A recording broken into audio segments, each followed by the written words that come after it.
The thing is, what's happening is, right? You've been taught that Christ that it don't matter, right? Right. But if it didn't matter, would it be in the Bible? Right. Everything in the Bible matters, right? The scriptures said he come in the volume of the book, right? And it was the scriptures were given for our learning, right? For our understanding, for instruction, right? So just because we've been taught one thing, don't mean that we can't relearn. That's right. Understand? Don't mean that we can't wake up to the truth, because lies have been propagated in the earth. Am I wrong?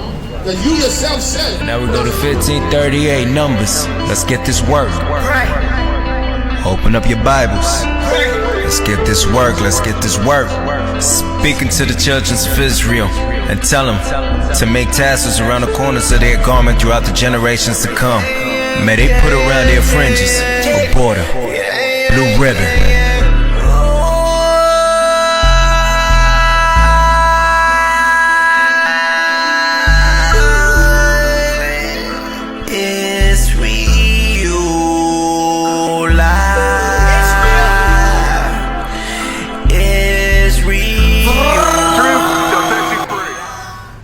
Is this Jesus Christ down here? That man at the bottom?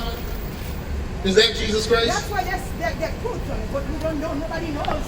But the Bible tells you, what he looks like. You know that, right? That's right. The Bible tells you what Christ looks like. That's right. Tell me what he looks like. Give me that. This is the book of Revelation. So you know the book of Revelations, right? All right, okay. You know what it means what the word revelation means? To reveal, to show you something that's not there. All right, go ahead.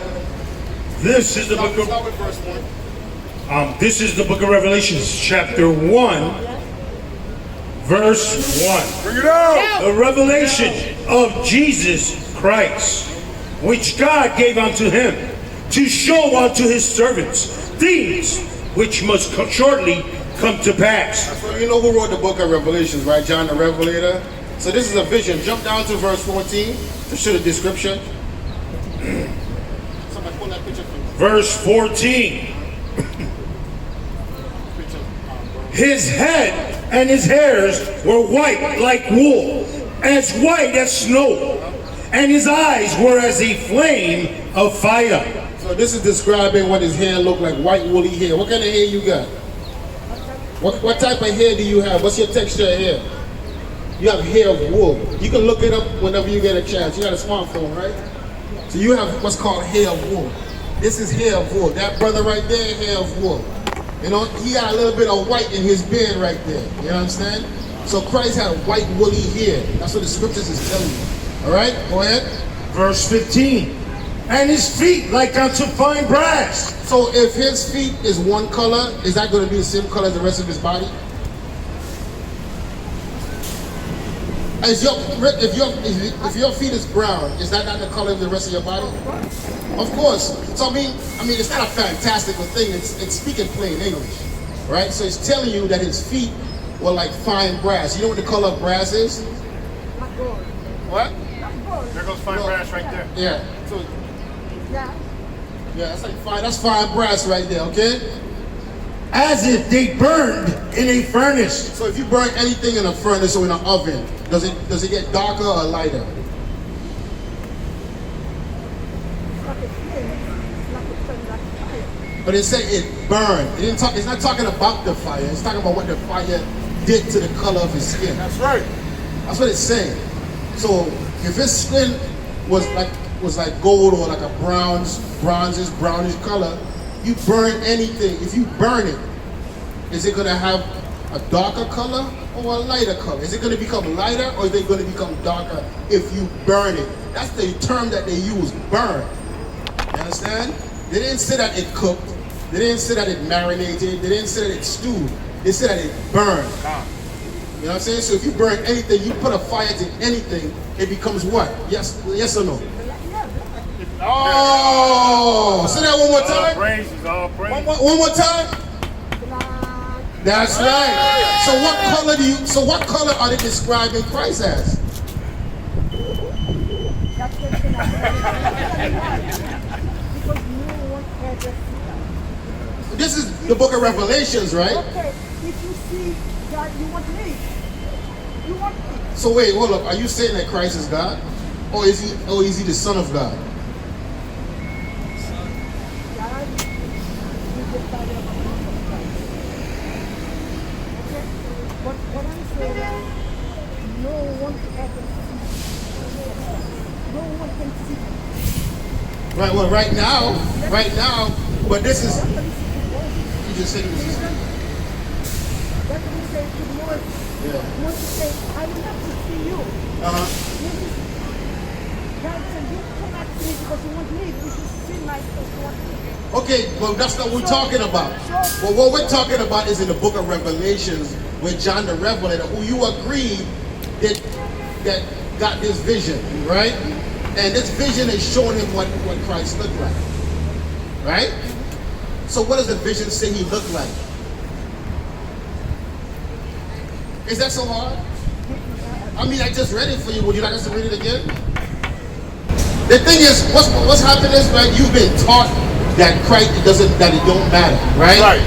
But if it didn't matter, would it be in the Bible? Right. Everything in the Bible matters, right? The scriptures said he come in the volume of the book, right?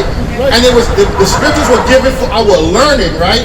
For our understanding, for instruction, right? So just because we've been taught one thing, don't mean that we can't relearn. That's right. Understand? Don't mean that we can't wake up to the truth. Because lies have been propagated in the earth. Am I wrong? That you yourself said that's what they want us to think he looks like.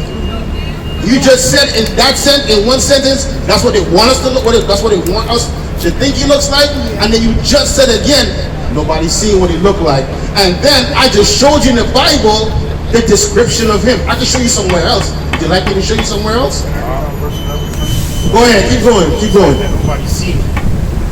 This is in red letters. This is Yahweh, Jesus Christ. This is Revelation chapter 1 verse 11. You said, and no one seen it. I am the Alpha and the Omega, the first and the last. And what thou seest, What you see, write it in a book. you know what that book was called? The Bible. That's right. I just read it for you. He told us to write it down. That's right. He told John the Revelator to write it down so that we could have it today. Right. So that, because he knew, we didn't know, but he knew that they were going to be perpetrating lies in the earth. Right. And he wanted us to know the truth. There's nothing wrong with knowing the truth. All right? But we have to arrest our own minds and give in to the word. That's what you was teaching, weren't you? Arrest your own thoughts and give in to the word. I didn't tell you that he was black. I didn't give you the understanding. I didn't translate it or transliterate it for you. That's right. I read the words, and you got the same understanding that we have. That's right. But the problem is, you've been taught one thing, and it's hard to let go of that. Isn't it? You teaching people the same thing to let go of what they believe. Repent, that's what you're teaching people. I heard you. Yes. Okay. So now you gotta repent from your understanding. That's right. None of us is above reproach. The scriptures tell you that. Even a young man can correct the elderly. The Lord said he was going to use the base things to show the greater things. Teach, You understand? So don't look at my age. Just listen to the word. So what color was Christ? Oh man. Oh man. You really wrapped up in it, ain't you? Let go. Go ahead. You can do it. You can do it. You can do it. It's all right. Does that make you less of a believer?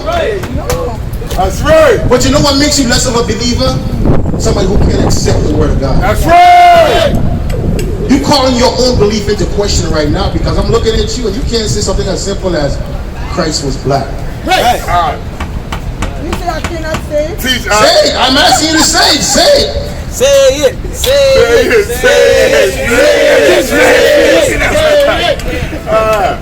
Yo, you can't disrespect him. You know why? Because he's the disrespect right there. Right. He's disrespected you and your God. Right. You know what I'm saying? This man is called Caesar Borgia. He's a real man that lived in the earth. He was a pope of the he was a son of the pope. Was it the sixth pope? The sixth pope? Right. There's a whole show on Showtime on TV called The Borgias about this whole wicked family. This is a wicked lustrous, adulterous, incestuous, homosexual family. That's right. And they calling him the King of Kings. Yeah, worship him. Yes. Let me read one scripture for you, okay? Because we're not going to talk about it. We're going to let the Bible speak, okay? This is the book of Wisdom of Solomon, chapter 14, verse 15. For a father afflicted by untimely mourning. So they're talking about the father of this man that they say is Jesus Christ, but he's really Caesar Borgia. All right, go ahead. When he had made an image of his child, soon taken away, now honored him as a god, which was then a dead man. So after he died, he said, I want my son to be exalted in the earth. So I'm going to tell everybody that he is God. He is Christ. And I'm going to make him a God in the earth. And you know what? He was successful. But he was only successful because that's what the Lord wanted. Right. Nothing happens in this earth unless the Lord decrees it. Right. The Lord wanted the people to be deceived because why? They were wicked. Right. They don't serve him, they don't trust him, they don't love him. They talk, they say, somebody give me they speak with their word, with their mouth, but they are far from him. Yeah. Because what happened in this world is that everybody says that I love God, I love God. But guess what? If you tell me you love me and you beat me and you lie to me and you cheat on me, does that mean you love me? So that's what everybody in this world is doing to the Most High right now. They're telling him that they love him, right, but in their deeds, their actions, which is what matters, they're far from him. Right. You have it? You have it? Give me 1 Samuel, what is it, 2 and 3? Hold on there. This is the book of Isaiah, chapter 29, verse 13. Let me ask you a question. You know about the prophet Isaiah? You believe that his word is inspired by God? Okay, listen to this. Wherefore the Lord said, for as much as this people draw near me with their mouth and with their lips, I love you, God. I love you, Jesus. Jesus, Jesus, Jesus. And with their lips do honor me. They honor me. Hey, Lord, I lay down my life for you. I'll do anything for you. But they're going to still eat pig. And they're going to still eat crab, sugar crab, and lobster. But the Bible says those are abominable. They're going to make man going to lay down with man. They're trying to make boys girls and girls boys. And they're saying that's righteous. All right? Go ahead. But have removed their heart far from me. And the heart is the mind. Their thoughts are far from the Lord. Because when they wake up in the morning, they talk about how can I make myself happy. That's right. Nobody's thinking how can I make the Lord happy. That's right. But this is the problem here. Because people think that God says, oh, it only matters with what I think and how I feel. That's all that matters. But listen to this. Bring it up. In the book of Samuel, 1 Samuel, chapter 2, verse 3. Bring it up. So now you know about the prophet Samuel too as well, right? Do you believe that his word is inspired by God? Listen to this. In the book of 1 Samuel, chapter 2, verse 3. Talk no more, so exceedingly proudly. And what do most people, like, especially that go to the church, say? I know Jesus. God knows me. God knows my heart. God knows me. That's a very proud thing to say, right? That's not a proud thing to say. But what is God saying here? Talk no more, so exceedingly proudly. Let not arrogancy come out of your mouth. For the Lord is God of knowledge, and by him actions are weighed. What is weighed? His actions are weighed. What is God looking at? His actions are weighed. So when you say I love God, God knows my heart, he also knows what you do. That's right. And he is judging that as well. So when you go out there and you teach them to repent, teach them to keep God's laws. Okay? That's right. We don't know everything, but the Lord has put men on the world in the earth today to teach us the truth. That's right. It's whether you hear or whether you forbear. What's your name, sis? Esther. What? Esther. What's your nationality? Do you know your nationality? From Haiti. You're from Haiti.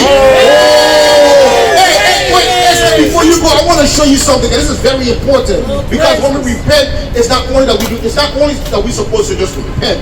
We're supposed to repent as Israelites. That's right. All right? Do you know that you're an Israelite? Look at this sign. Tell me if you see Haiti. I see Haiti. You see Haiti on this sign? Yes. Okay, across from Haiti, what's the word that you see? Levi. So that's what God calls you. Right. Haitian is what the so-called white man put upon your people Right. when he enslaved them. Right. So reclaim your true nationality and your birthright by calling yourself a daughter of Levi. You know who else was a famous Levite? Moses. Right. And you know what Moses did? He was called to set the people free. He's doing the work of Moses. You understand? You're doing the work of Moses. You just gotta do it in truth and sincerity. And you gotta let go of Christianity and grab hold of the true word of God. Right. Because Christianity is a doctrine that doesn't teach the Bible. That's right. Alright? Listen to this. In the book of Baruch, chapter 2, verse 30. For I know they will not hear me, because they are a stiff-necked people. For in the land of their captivity, And the what? in the land of their captivity, Now what happened to the so-called black man and the Hispanic man before the so-called white man got here? Alright, we were brought to this land, and this is the land of our captivity. Right. Alright? And the Lord said that in this land, we wouldn't listen to him. Right. And we're not the ones speaking, we're actually speaking the Lord's words. That's right. So the Lord is using us as what we call a mouthpiece. Alright? Go ahead, continue. But in the land of their captivity, they shall remember themselves. Hear that now? In the land of their captivity, they shall remember themselves. So we are no longer Haitian, we are the tribe of Levi. That's We are right. no longer Black American, we are the tribe of Judah. We are no longer Jamaican or Caribbean American, we are the tribe of Benjamin. And so on and so forth. God. 12 tribes that we gotta look into. Read that precept out. This is the book of Jeremiah, chapter 17, verse 4. Bring it on. And thou, even thyself, shalt discontinue from thine heritage that I gave thee. So who gave us our heritage? The Lord gave it to us. Somebody give me a definition of heritage, please, before we move forward. Do you know what it means to have a heritage or an inheritance? Go ahead. An inheritance, an estate that passes from an ancestor to a higher, by descent, of course, of law. That's right. It was God's law to hand down the so-called Hispanic, Black, and Native American, who are the descendants of the Israelites. That's right. All right, and our inheritance are these laws, statutes, and commandments. And when Yahweh Shai, whom the world ignorantly calls Christ, returns, he is going to give us the kingdom of heaven. That's right. Which is rulership over all nations and the earth. All right? That's what the kingdom of heaven is. It's not up in the sky, but the sky is part of it, you know? Everything that's on this earth is the kingdom of heaven. Right. In righteous rulership under our King, Yahweh Shai HaMashiach. That's right. All right? So we got